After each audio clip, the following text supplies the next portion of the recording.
Save किया था ना? मैं सिर्फ इसलिए गया था क्योंकि उसने मुझे कॉल किया, that's it. But listen तो. Save it for someone else.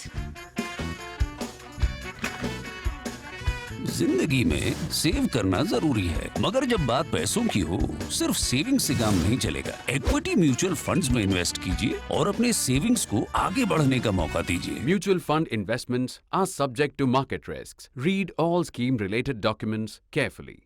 नमस्कार, द प्रिंट में आपका स्वागत है। मणिपुर से महिलाओं के खिलाफ हिंसा और क्रूरता की खबर से लेकर विपक्षी दलों के नए गठबंधन इंडिया तक पिछले हफ्ते आपने हमें देश और दुनिया से जुड़े कई मुद्दों पर अपने सवाल भेजे और आज के इस एपिसोड में एक बार फिर हम आपके सवालों पर चर्चा करेंगे। हेडलाइंस के पीछे शेखर के साथ मैं अपूर्वा मंधानी और मेरे साथ है हमारे editor in chief Shekhar Gupta. स्वागत है आपका शेखर। धन्यवाद अपूर्वा। और न्यूज़ी बहुत हफ्ता रहा है। बिल्कुल शेखर।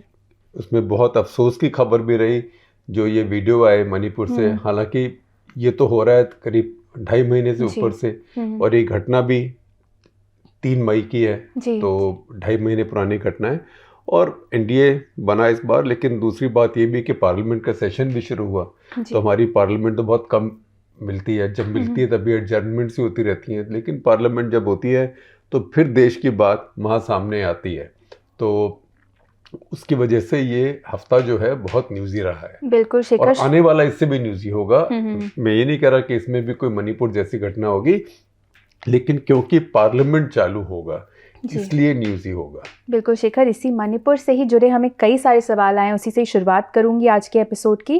विशाल कुमार यादव जो कि हमारे मेंबर हैं पूछ रहे हैं कि मणिपुर पर अभी भी राज्य सरकार को बर्खास्त नहीं करना, क्या ये अब केंद्र सरकार के गले की हड्डी बन गई है?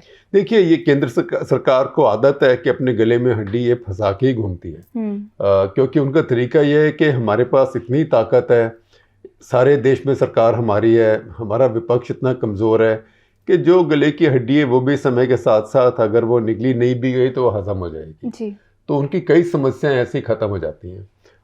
कई गलतियां भी होती हैं, जैसे कि मैं कहूँगा कि जो डिमोनेटाइजेशन थी वो एक गलती थी, लेकिन हो गई तो हो गई, उसके बाद किसी ने कोई अफसोस नहीं, कुछ नहीं। ये भी बात है कि उसके बाद से कभी इस सरकार में कोई भी अपनी उपलब्धियों में डिमोनेटाइजेशन नहीं गिनाती।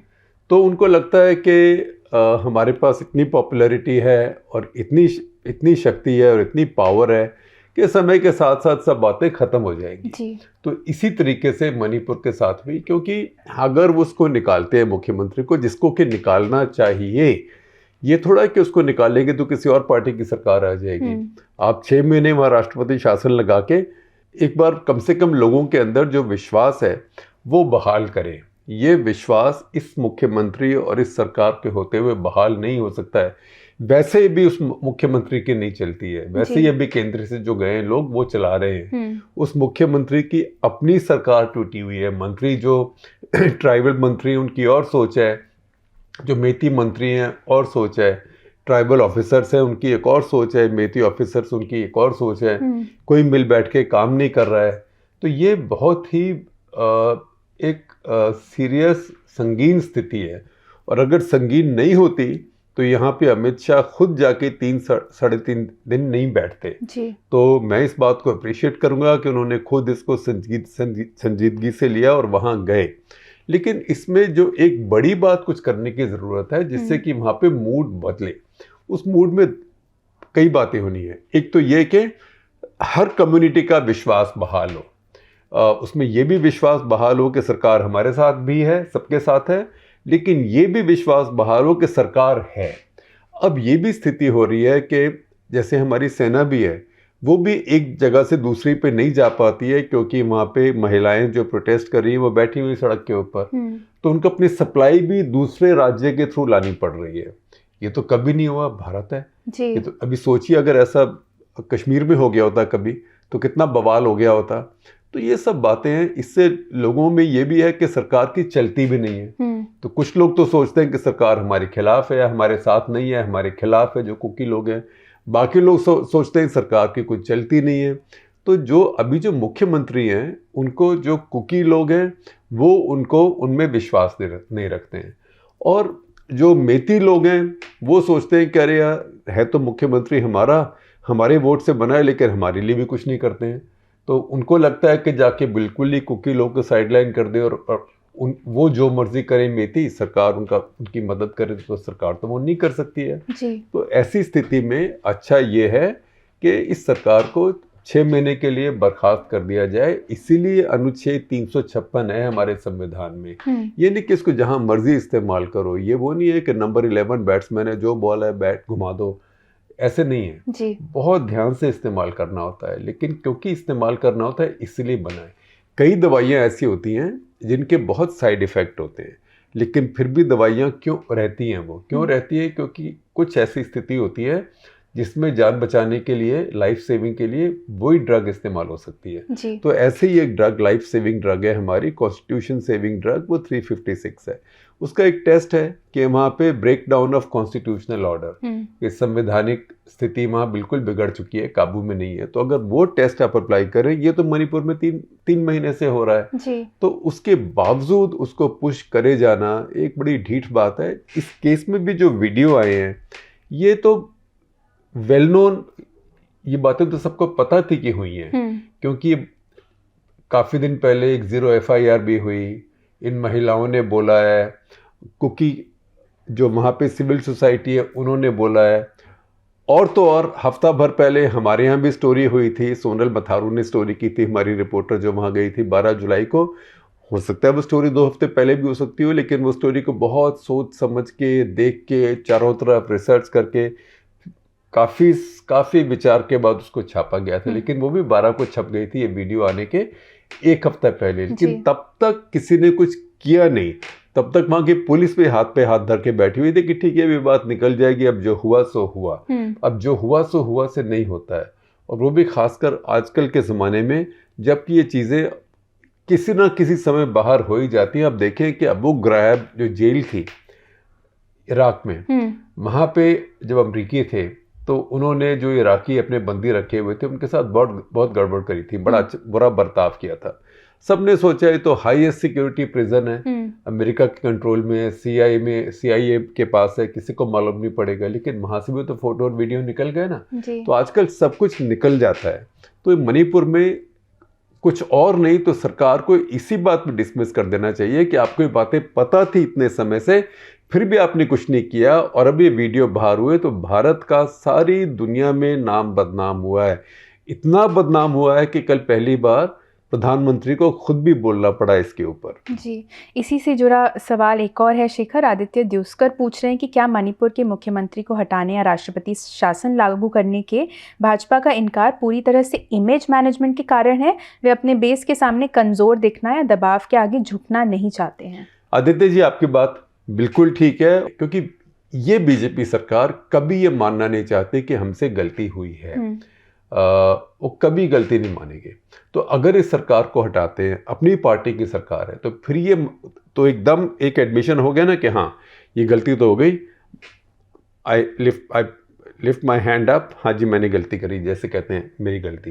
तो वो नहीं मानना चाहते, क्योंकि फिर लगेगा कि पहले क्यों नहीं किया, उसके पहले क्यों नहीं किया। और सच्चाई ये है कि जितने नेता हैं नॉर्थ ईस्ट में ज़्यादातर बीजेपी के, ये बीजेपी के नहीं है ओरिजिनली, ये कांग्रेस पार्टी से उधार लिए हुए हैं। तो जो उधार लिया है कभी भी वापस भी जा सकता है, और उसकी कोई आइडियोलॉजिकल कमिटमेंट तो है नहीं। वो चाहे मुंह से जो मर्जी बोले, ट्विटर पर जो मर्जी बोले, लेकिन उनकी अपब्रिंगिंग तो आरएसएस की नहीं है। तो ये एक इनसिक्योरिटी भी है कि सरकार गई, कल को पता नहीं क्या जोड़ तोड़ हो। हालांकि मुझे लगता नहीं कि नॉर्थ ईस्ट के छोटे राज्यों में किसी की हिम्मत है ऐसा जोड़ तोड़ करे कि वो बीजेपी के हाथ से सरकार ले जाए जी। तो बीजेपी को इनसिक्योरिटी उस बात की नहीं है, लेकिन बीजेपी को सिर्फ यही है कि वो कैसे इस बात को एडमिट करें कि हमसे गलती हो गई, हमारी सरकार से ये नहीं संभल रहा था। इसलिए कोशिश ये की गई है कि बाहर से लोग भेज दिए जाएं, एडवाइस करें, बाहर से लोग भेज दिए जाएं जो ऑर्डर दें, बाहर से केंद्रीय सुरक्षा बल भेज दिए गए, आर्मी भेज दी गई कि शायद ये लोग मिलकर चला लें। लेकिन देखिए, जब पॉलिटिक्स होती है और जब पॉलिटिकल सरकार होती है, चुनी हुई सरकार होती है, तो आप उसके ऊपर किसी और को नहीं चला सकते। उसको हटा के फिर आपके केंद्र की अथॉरिटी भी होती है, फिर आप चला सकते हैं। तो अभी भी समय है, केंद्र सरकार को ये करना चाहिए, क्योंकि ये सोचना कि थोड़े दिन में लोग इस बात को भूल जाएंगे। ऐसे जख्म इतनी जल्दी नहीं भरते हैं। शेखर, इससे जुड़ा एक और सवाल लूँगी। प्रसन्नजीत भट्टाचार्य जी पूछ रहे हैं कि मणिपुर की स्थिति दिन ब दिन बिगड़ती जा रही है और जो वीडियो सामने आ रहे हैं वे बर्बर और निंदनीय हैं। ये बिल्कुल भी स्पष्ट नहीं है कि भारत सरकार इस मुद्दे को कैसे हल करना चाहती है। क्या आपके पास कोई अपडेट है और हमें इसे कैसे हल करना चाहिए, 6 शेड्यूल, अलग स्टेट या केंद्र शासित प्रदेश की तरह? देखिए, मेरे पास कोई सोल्यूशन नहीं है, और अगर हो भी तो कोई ऐसा नया सोल्यूशन नहीं है जी। इसमें एक हायरार्की ऑफ एक्शंस होता है। इस सीढ़ी पे आप एकदम सबसे ऊपर की पायदान पे नहीं चढ़ते हैं। पहले आप एक बार, फिर दूसरी पर, फिर तीसरी पर। जो पहला स्टेप है वो ये है कि सरकार को आप इक्वेशन से अभी बाहर निकालें। मैं नहीं कह रहा कि 6 महीने के बाद शायद वही मुख्यमंत्री बन जाए, लेकिन 6 महीने के लिए कम से कम इस सरकार को हटाएं और सीधा केंद्र का शासन करें, ताकि लोगों में विश्वास हो कि ये सरकार सबके साथ है और ये सरकार सीरियस है, ये सरकार केपेबल है। फिर वो अपने एक्शन से दिखाए कि हम केपेबल हैं। ये पहली बात है। फिर आप ये कहें कि नहीं, वहाँ पे केंद्र शासित प्रदेश बनाया जाए या 6 शेड्यूल वगैरह, ये इतनी बड़ी बातें, इतने बड़े बदलाव करना छोटी सी स्टेट में, ये 33-34 लाख आबादी की स्टेट है जी। और वो बहुत डाइवर्स है। उसमें अगर आप आज कहें कि कुकी लोगों के अलग स्टेट बनेगी और मेतीज़ की अलग, तो फिर नागा बोलेंगे कि हम क्यों रहें इनके साथ, क्योंकि जितने कुकी हैं वहाँ पे उतने नागा भी हैं। नागा भी एक ट्राइब नहीं है और अलग अलग ज़िले में है। तो तांखुल लोग बोलेंगे ठीक है हम तो उखरुल में हैं, तो माओ लोग बोलेंगे हम तो सेनापति में हैं, उनका अलग ज़िला हमारा अलग ज़िला। या फिर नागा बोलेंगे कि हमको आप देखिए वो मुइवा की डिमांड तो ऑलरेडी एक नागालैंड बनाई है, ग्रेटर नागालैंड स्टेट, हमको उसमें मिलाएं। ये सब करेंगे तो मणिपुर जो राज्य है वो ही नहीं रहेगा, क्योंकि जो मेती लोग हैं, वो मेती लोग की आबादी 53% है। वो इसलिए है क्योंकि वो रहते हैं, मैं इसको दूसरे तरीके से बताता हूँ, उनकी आबादी 53% है, 53%। लेकिन जिस एरिया में जो रहते हैं, जो वहाँ मैदानी इलाका है, जो घाटी है, इम्फाल वैली जिसे कहते हैं, इम्फाल घाटी, वो सारे मणिपुर का सिर्फ 11% इलाका है। तो 11% में 53% क्यों रहते हैं? वो इसलिए रहते हैं क्योंकि वो प्लेन इलाका है जी। उसी 11% इलाके में बहुत ट्राइबल लोग भी आके रहते हैं, काम करते हैं, देश के बाकी हिस्सों से जाके भी लोग रहते हैं। तो वो इतना छोटा तो आप स्टेट बना नहीं सकते ना। आप फिर कुकीज़ का अलग बना सकते हैं क्योंकि वो बहुत थोड़े लोग होंगे जी। वो तो मेरे ख्याल कोई 10-12 लाख लोग होंगे। ऐसे ही 10-12 लाख नागा लोग हो जाएंगे, तो 34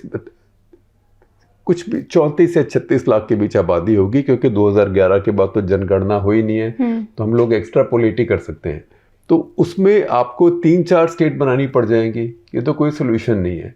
सोल्यूशन यही है कि सब लोगों को मिलके साथ रहना है और सब लोगों को पावर शेयर करना है।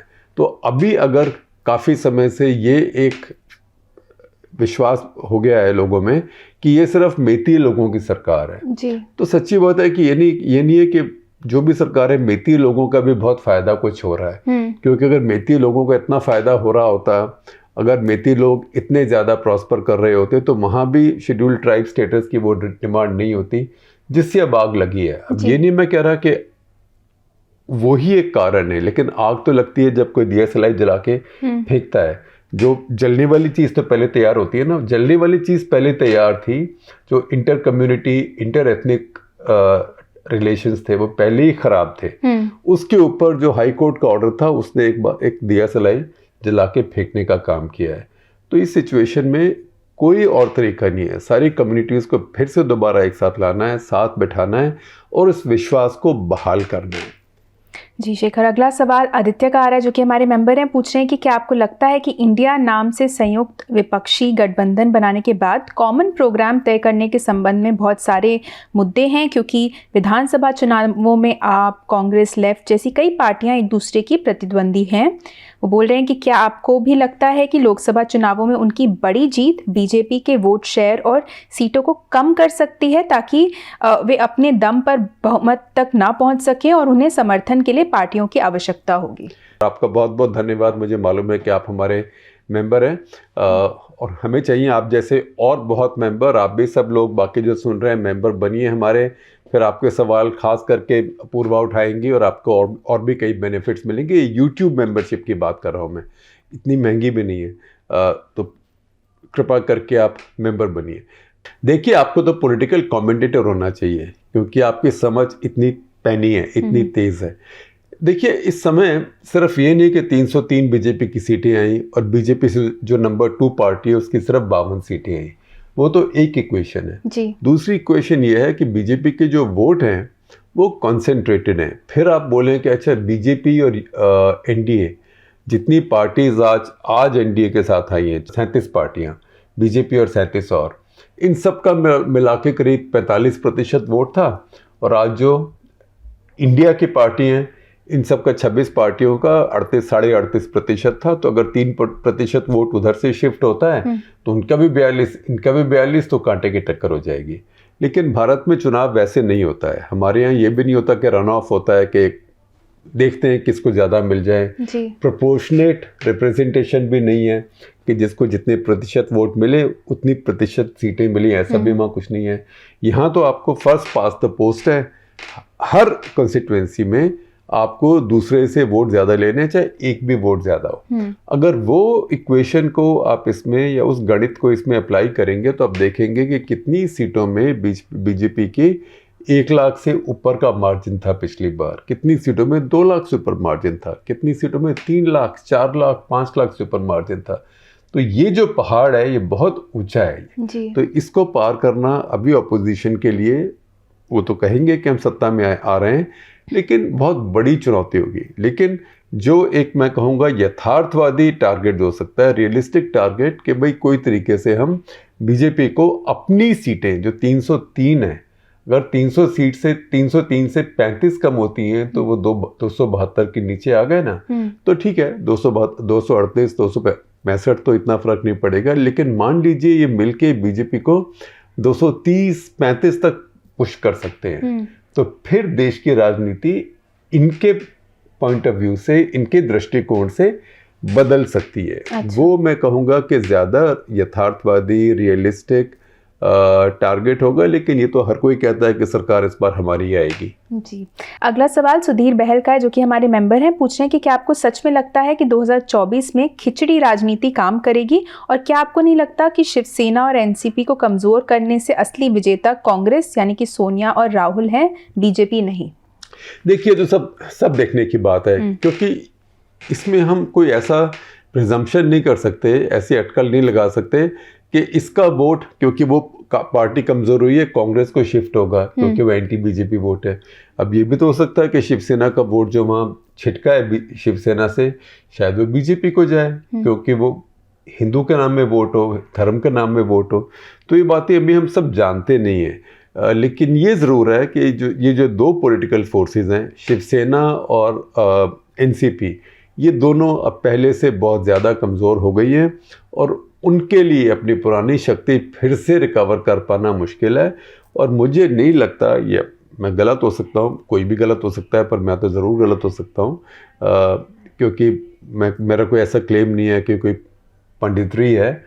लेकिन ये मुश्किल लगता है कि जो शिवसेना, जो अब शिंदे शिवसेना है, या जो कि अजीत पवार एनसीपी है, इनको शिवसेना के या एनसीपी के जो ओरिजिनल वोटर्स है वो इनको वोट देंगे। जी।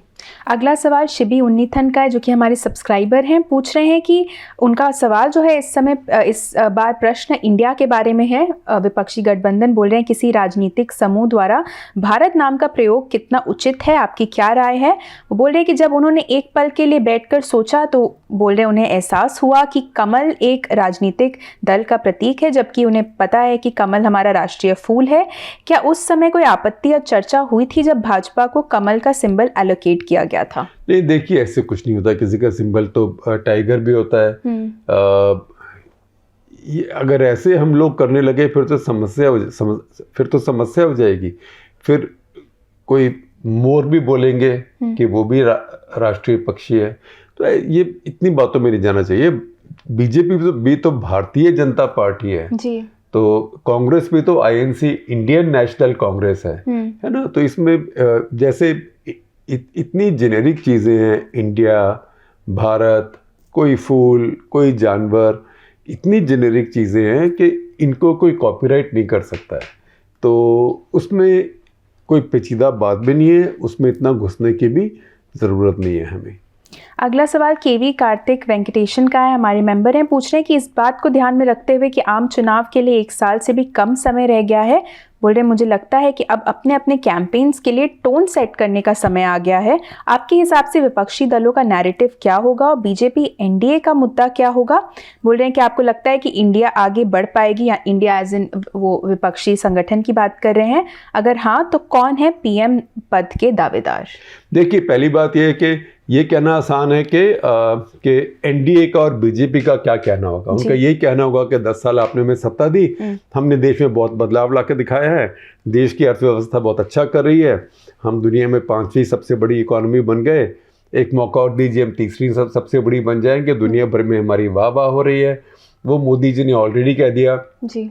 अभी जो उन्होंने एनडीए की मीटिंग में बोला था कि दुनिया भर के नेता मुझे मिलते हैं और इतनी अटेंशन देते हैं, तो वो तब थोड़ा देते अगर उनको लगता कि अगले साल सरकार बदल जाएगी। तो ये तो बीजेपी एनडीए की एक ब्रॉड चीज़ होगी जी। जो अपोजिशन की होगी वो एक तो यही होगी कि सारे जो क्लेम है ये गलत हैं, ऐसे कुछ नहीं हुआ है, और हम होते तो ऐसे होता वैसे होता, हम जब सत्ता में थे तब देश की आर्थिक प्रगति की दर ज़्यादा थी, जो सच्चाई है।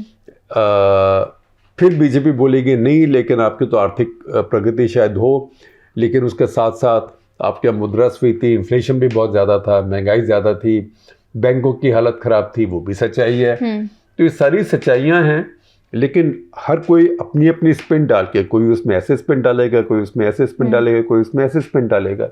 वही राजनीति होती है ना, कोई ऑफ स्पिन, कोई लेग स्पिन और कोई रिस्ट स्पिन। तो ये सब चलेगा और लोगों को फिर स्पिन पढ़नी पड़ेगी और देखना पड़ेगा कि किसको वोट देता है। लेकिन आपकी बात दूसरी बड़ी महत्वपूर्ण है कि जो अपोजिशन का गठबंधन बनेगा उनके लिए अपना लीडर बताना बहुत मुश्किल होगा जी।